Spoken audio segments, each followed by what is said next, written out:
Today I will look at a new RC plane, so it's the FMS Futura 64mm. Before talking more about this plane, let's watch a few steps on how to build this plane. The first thing I'm doing is putting in the main wing spar, a little bit tight, but then it goes in really easy. Then the wing halves, then you can put on both sides just to have the plane balanced. And then it's time to do cabling, and I wish that this was done with a quick connector, but it's not. So the ailerons, they are not marked, but the flaps, they are marked. Just make sure that you line them so yellow goes towards yellow. A little bit fiddly, but it works. Once you get it down and just secure, you can go on to the next step, which is just putting in these cables. And I found that it's best just to have your hand inside the fuse and pull the cables. Try to find the right cables, a lot of cables, so just takes a little bit of time to find the right one. But when you do, you can pull the cable and have these connectors just go into the fuse, so you're not pinching any cables when you're assembling this RC plane. So it just takes a little bit of time and a little bit fiddly. I wish this plane then had some sort of a quick connector for these things. That would be really sweet. And then just put it in. And you have these short hex screws then just to put in. And I'm using an electrical DeWalt screwdriver just to make these things easier. So just put one in until it stops. So there are two screws then for each wing half, so you do the same thing then on the other side. As for the tail section, you have servos mounted on the rear stabilizer. So just as with the main wing, then we have to connect these two servos. Just make sure that you align them so that yellow goes towards yellow.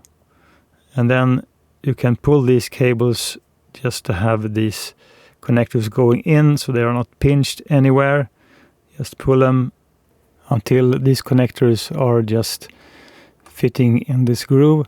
And then you have two screws, one on each side of this rear stabilizer. So just as with the other hose, you just have to wiggle a little bit to find the right groove. So fit and finish might not be kind of the best. And the same thing then on the other side. So fit and finish is good, but not perfect.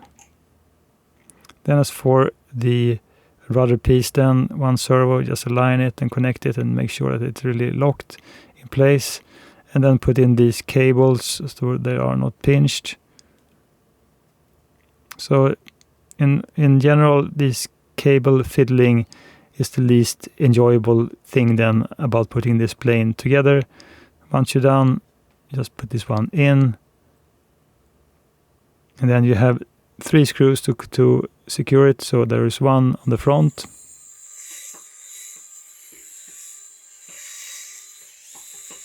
Just trying to find the right groove. So as I said, fit to finish when it comes to these screw mountings hole then is not perfect. Really convenient just to have an electrical screwdriver to do this assembling of these RC planes.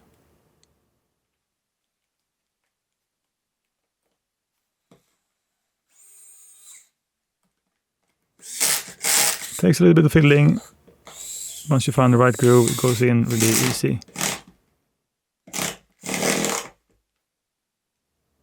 Then you have the landing gears. Just make sure that you have the landing gear on the right side. Just click them in, make sure that the suspension is going in the right direction. As for the nose gear then, I found it best to have one hand inside the fuse, push this pin up, slide this nose gear up, and then use a 1.5mm hex driver to secure it on each side. Really easy and feel really secure. The last step then is the nose cone. It just slides on and it's held by a magnet. It's a really nice build on this plane. It reminds me also very much of the Arrows RC Marlin in kind of how you put it together, and also the features and kind of the length of the plane, the wingspan and power system.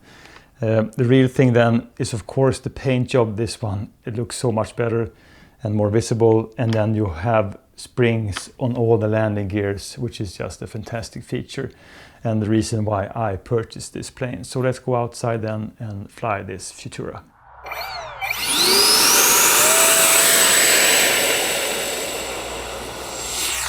Pushing 100% throttle to get this one up in the air, maiden flight. You know, don't know what to expect. At least I'm up in the air. Oops, a little bit squirrely behavior then.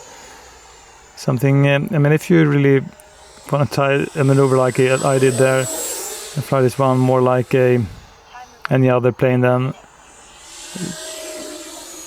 something like these things then will happen.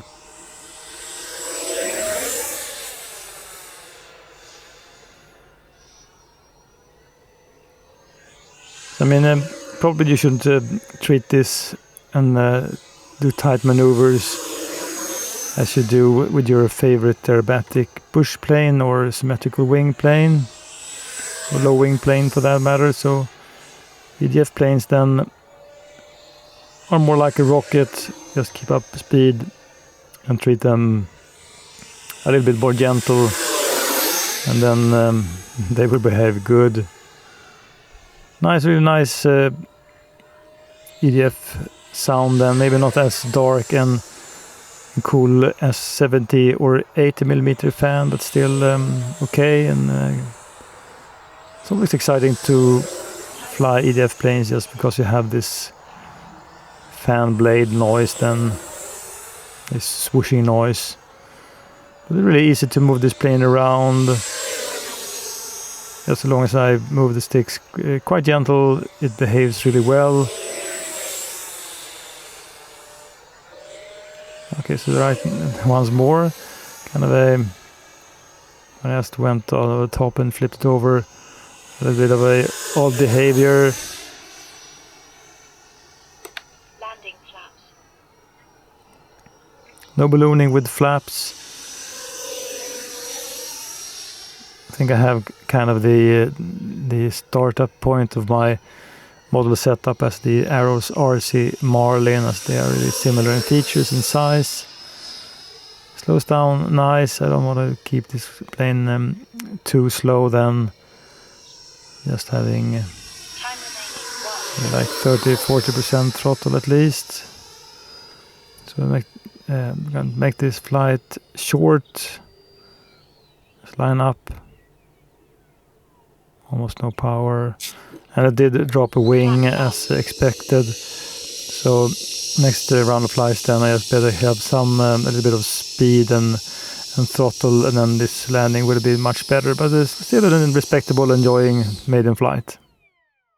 I don't fly too many EDF RC airplanes, mainly because they have short flight time and you really push your batteries. I have no interest in investing in 6S batteries, as they are just too expensive.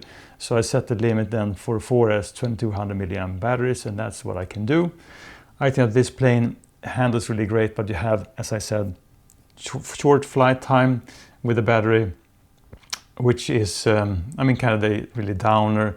And then also all EDF planes, as I know of, are tricycle gear planes. Thankfully, with these springs then, I mean, it just handles really great on ground.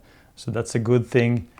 I think that the colors is striking, the performance is really great with flaps. It slows down nice.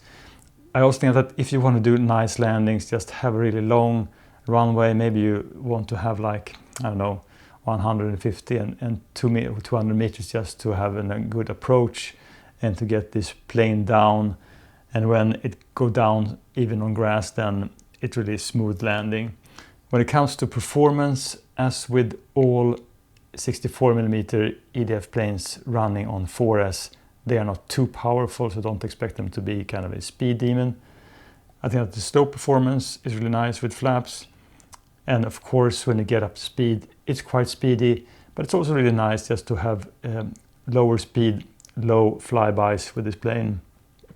Aerobatics is good. I wouldn't say that this is kind of as fun and enjoyable as a true symmetrical wing plane, or like an aerobatic and agile bush plane, to me at least.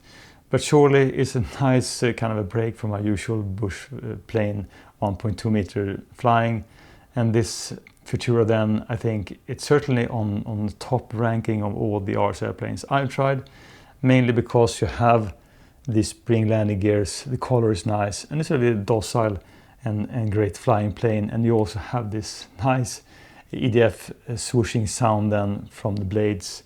So in my opinion, this is an uncomplicated but still featured EDF planes, and I really dig to fly this Futura.